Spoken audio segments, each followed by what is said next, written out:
A uniform cultural characteristic of all the African tribal groups brought to the New World as slaves was the pervasive role of music in all aspects of life. Music had a place in play and work, in mourning and worship, and often the lines between purposes blurred, making music a community effort, and all participated to his ability. Music continued to be central to life, even after the participant was plucked from his home and transported and forced to live in an alien land and culture. Slave songs may be divided into categories including work songs, dance music, and worship music.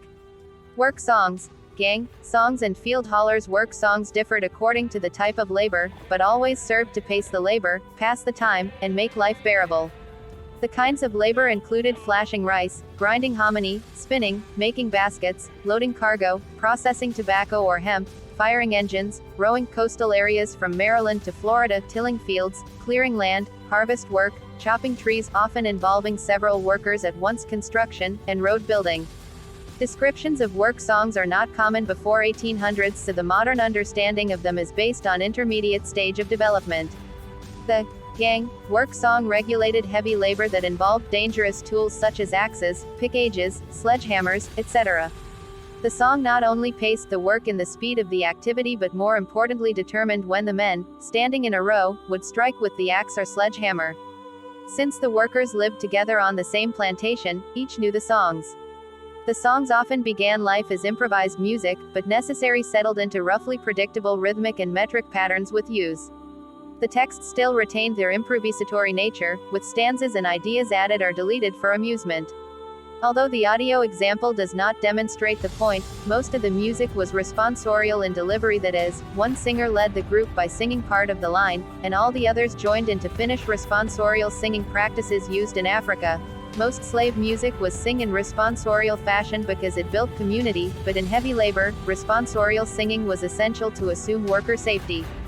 A critical component of all African American music, then, is the call and answer structure of the musical band textual lines. The structure is retained, even when there is only one singer, in both black and white modern popular. This differs significantly to the European approach to melody, which often embraces protracted and unbroken lines. An example in Beethoven's Ode to Joy. The first line alone requires 16 beats to state. In African American music such as blues, the call portion might require on a beat or two. Call and answer singing survived in the building by free men of the Transcontinental Railroad, the prison work gangs of southern penitentiaries into the 1930s, and in the songs of basic training in the U.S. military. The vestiges exist today in popular music. Field work, such as hoeing, often required work lines to be efficient, and in these circumstances the music did not differ significantly from gang songs.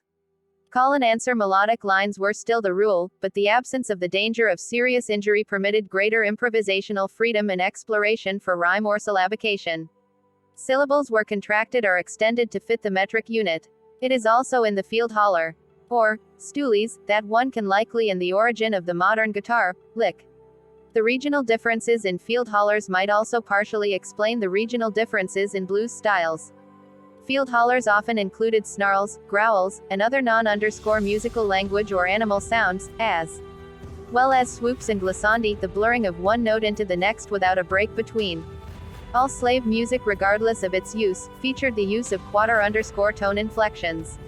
A quarter-tone is the note between. Example might be the pitch between the notes E flat and E, that is, the pitch is too high to be E flat and too low to be E. In blues, these notes are called bends. Slave owners understood the importance of the work song, because they quickly recognized that the slave who would not sing could be a source of trouble. Slave owners also quickly assessed that the tempo of the music, the speed of the beat, and character of the music were important. The tempo made a difference in the amount of work accomplished, hence they encouraged up-tempo songs. Mournful or sorrowful songs, usually in minor keys, were discouraged since they affected mood. Work slowed and the slave could become troublesome and even dangerous. The slave owner's emphasis on faster, cheerier major-key music explains the dearth of sorrow songs before the Civil War. Finally, tempo cues were sometimes determined by neither the slave nor the master, but instead by the tempo of the machines used in the work, as in grinding. The textual content and musical characteristics of the work song did not evolve solely along African lines or in a cultural vacuum. Slaves who worked in the coastal regions worked alongside newly arrived blacks from the West Indies and immigrants from England and Ireland. The music that regulated work then came from a variety of cultures. West Indian music brought a fresh African elements into slave music, and the music of the immigrants from the British Isles reinforced the initial British influence upon the slave of the 17th and 18th centuries. The spiritual became a dominant music type during the evangelical crusades of the 19th century and, in some regions where the teaching of religion had been particularly successful, the spiritual text supplanted the normal text of the work song. Throughout its history, the work song also furnished the opportunity for the slave to vent emotionally by praising or sating in song his master. Marching songs might also be grouped with work songs. The slave had several occasions to march. First, he marched out to labor and back to his living quarters daily. He also marched to the big house for his weekly rations. After the abolition of slave importation from Africa in the early 19th century, domestic trades often marched groups of slaves to auction, usually from the northernmost regions of the South to the Deep South. These migrations by marching were cheaper than transport by rail or water. March songs also passed into the military in the late 19th century as blacks became soldiers. Each troop unit, like the workers on the plantations, developed its own songs. Dancing. Taking his cues from Christian worship practices, the plantation owner did not generally require his slaves to work on Sundays. Sunday becomes, then, the slave's day for recreation, and the most common form of recreation for him was dancing. Slaves gathered on their own plantations, on a nearby one, or in a back square in a nearby town and spent the day in dance. Dancing commenced in the afternoon and often lasted late into the night. Eyewitness accounts tell us that the music consisted of percussion furnished by a variety of instruments and music from the banjo, fiddle, and buffalo. The percussion instruments ranged from tall Congo drums to bones and gourds filled with pebbles or dyed corn. The accounts are consistent with the illustrations of the previous lecture. On the islands of the West Indies and in urban squares such as Place Congo in New Orleans, the occasion of the Sunday dance called for formality of dress. Impromptu dancing on the plantation after work hours was less formal. Slave owners feared large gatherings of blacks and the potential for conspiracy, advanced and communicated, they believed, in drum messages. As a consequence, the large dance gatherings of the slave in city squares were outlawed in the 18th century. Place Congo is unusual because dancing, legal or not, was permitted until around 1835. An engraving from 1779 depicts Sunday dance on Santo Domingo. Note the European formal attire. Dancing continued on the plantation and, despite legislation against it in urban areas, reports as late as the 1860s indicate dancing continued in secret. A second feature that might have made dancing in secret more desirable was an increasing association of dancing with voodoo, especially in Deep South states such as Mississippi and Louisiana. Union Army recruiters found the best places to drum up new enlistments was at these secret dances, which by 1864 were called shindigs. A 19th-century development in dancing was called juba.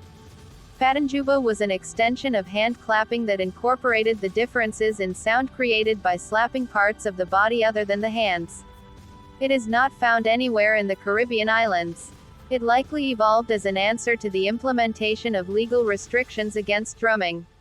It served as an alternative to drums as a means to accompany dance. A typical pattern of juba might be described. 1. Clap hands 2. Both hand and knees 3. Right hand to left shoulder 4. Left hand to right shoulder. All the while, the patter stamps time with his feet and sings. Tap dancing, some vaudeville specialty dance routines, and modern popular dancing might all have origins in juba. The evangelical fervor of the late 18th and early 19th centuries changed the musical landscape, pushing British-influenced white music and African American music together once again and helping to shape many of the musical features that we recognize today as modern. The conversion of the slaves to Christianity was an absolute prerequisite to the emergence of the spiritual, a music form that not only profoundly influenced African American music of the 19th century but also white music. The evangelical movement was a Protestant one. The Anglican Church, Episcopal, to Americans, organized the earliest attempt to save the slave's immortal soul, but this effort actually came as incidental to the decision in the 1750s by the Church of England to strengthen its presence in the colonies of the New World.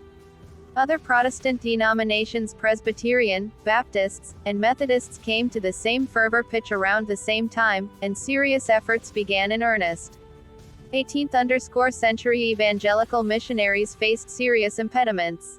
For one, many slave owners opposed the movement, fearing that Christian teachings of equality carried with them the danger of uprisings. Practical problems were also serious. The distance between plantations slowed effective ministry. Language barriers arose with newly arrived Africans. The limited number of clergy was barely adequate to serve the white population, much less convert a significant slave one. In devising effective strategies to conversion, the Anglican Bishop Bailey Porteous made several far-reaching suggestions in his essay Towards a Plan for the More Effectual Civilization of the Negroes, Sixth Slaves, 1784. He observed that since many Negroes have a natural turn for music, this propensity, displayed as they are heard to sing in their rude and artless way at their work, could be used as a tool for conversion. He proposed that short hymns set to plain, easy, and solemn psalm tunes, as nearly resembling their own simple melody as possible, might be used for instruction in church and as music for slave occasions. He further advised that great progress could be made by mingling in their festivities and amusements, and turning every little incident into an instrument of moral and religious improvement. Concurrently and independently, many Presbyterian clergy concluded that psalm singing represented the most pleasant and effective way to instruct slaves. Progress towards slave conversion made slow progress prior to 1850. The strategy to conversion was comprehensive and aimed at changing all aspects of the slaves' lives. Camp meetings were organized for worship and instruction and slowly replaced Sunday dancing. The worship at camp meetings set the precedent for later black worship, including displays of high emotion, great zeal, and dance-induced trances. Religious dancing usually occurred after the formal service, and these were called shouts. Camp meetings were also organized by black religious leaders, and these meetings were often very similar to the earlier secret dances. They were held in the deep woods away from urban centers and populated areas and, most importantly, the discomfort felt under the security of white eyes. Camp meetings organized in the late 1820s by the Presbyterian, Methodist, and Baptist sects often lasted several days and used open fields for their sites. Ecstatic and zealous singing and dancing were typical features. The leader of the worship service was called the exhorter. The preaching was not as great an interest as the music, the strong rhythm, and the body motion. White hymns were taught by lining out, a colonial practice of teaching hymns to musically illiterate congregations. The white hymns were dutifully sung in the presence of white clergy, but as soon as out of earshot, slaves began to graft religious texts of their own making onto the music that had evolved in the fields. The influence went both ways, however. If hymns served to convey the Western features of harmony and scales to black musicians, the emotive quality and rhythmic subtlety of black music filtered back into the white music. Amazing Grace, a white spiritual written by a repentant former slave owner, uses a scale typical of European music, but the strong emotive quality of the text and music is more akin in spirit and character to the African American spiritual than to any Protestant hymns. The period in it is often impossible to tell from hearing the race or ethnicity of the author. In the end, conversion of the slave to Christianity did little to change his cultural practices and entertainments. Instead, religion merely subsumed the slave's activities and put on them a new face.